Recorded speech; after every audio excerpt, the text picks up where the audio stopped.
Every relationship in our lives, from friends and family, love and intimacy, to work and money, is built on the foundation of the relationship we have with ourselves. That is the cornerstone of my own business, a conscious relationship coaching and therapeutic mentorship practice I accidentally started in 2015 when I set out to help entrepreneurs leverage Instagram for their small to medium businesses.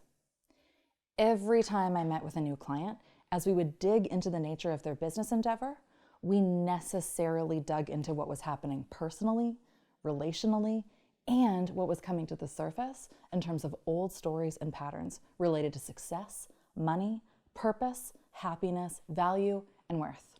My name is Leisse Wilcox. Think new lease on life. My own business has grown and evolved over the past 7 years to include a roster of international, celebrity, executive, and entrepreneurial clients, a top 100 ranked podcast in education and self-help, 2 best-selling books across multiple categories, from spirituality to psychology humor to relationship advice. And I built that all while navigating a painful divorce, single and solo parenting 3 kids, aggressive breast cancer, and 2 years of a pandemic. So when we're talking about running a business or the entrepreneurial experience or what it takes to believe in yourself, I speak not only from my professional background and education as a coach and mentor, but as someone who has earned this wisdom through unwittingly attending a masterclass in the School of Life. In that masterclass, I have learned firsthand and have seen it with my clients just how isolating, even lonely, the entrepreneurial experience can be. For example, friends and family, your partner, they all want the best for you. But sometimes wanting the best for you means trying to protect you from risk and failure, which can often come across as being unsupportive. Going all in on something can create a tunnel vision that, while you're in the building stages, can feel all-consuming in your thoughts and conversations without anyone else fully understanding the nuanced significance of what you're working through. The pressure to succeed as a means of not only supporting yourself and family can feel like a weight, not so subtly reminding you that there are many people counting on you to make this work. Within that pressure to provide, there's often a pressure to prove. Prove you have what it takes to succeed, knowing the stark reality that about 20% of new businesses fold within their first year, 30% in their second year, and 50% by their 5th year. And on top of all of that, you're still wearing all the hats, playing all the roles, and often raising children or processing what it means to not have children, caring for aging parents or family members, healing past childhood or relational trauma, making time to exercise and see your friends, cultivating a healthy and passionate intimate life, running your dog's Instagram account, drinking 3 liters of collagen-infused water, and catching up on the last 5 seasons of The Voice. It's a lot. No one knows your business like you do because no one knows your passion like you do, which can contribute to those feelings of isolation that entrepreneurship brings to the surface.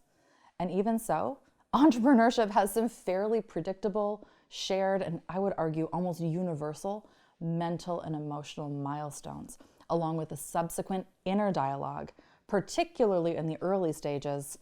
Something like, this is an incredible idea. I can't believe no one has thought of this before. I'm gonna do this.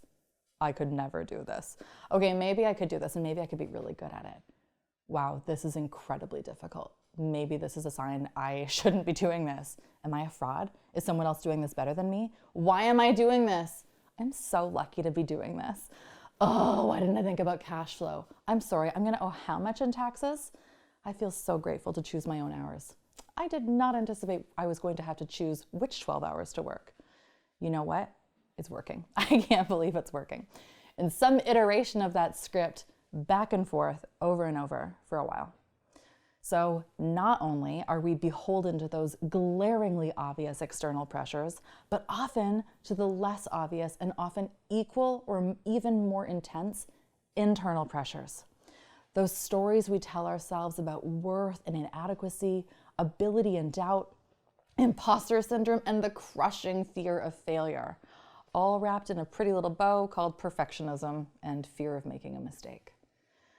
Fascinatingly, those stories we're telling ourselves almost always originate from a story someone else told us, that over decades and sometimes generations, we internalize as truth and act accordingly. So it's no surprise that when we have the guts to run over to the edge of the cliff and leap into the great unknown called entrepreneurship, some of those old, internalized, and often toxic stories that have been unconsciously operating in the background come out to say their piece, just as we're free falling into the many unknowns of running a business. You know this, and I'd be willing to bet you've lived this. So what do you do about it?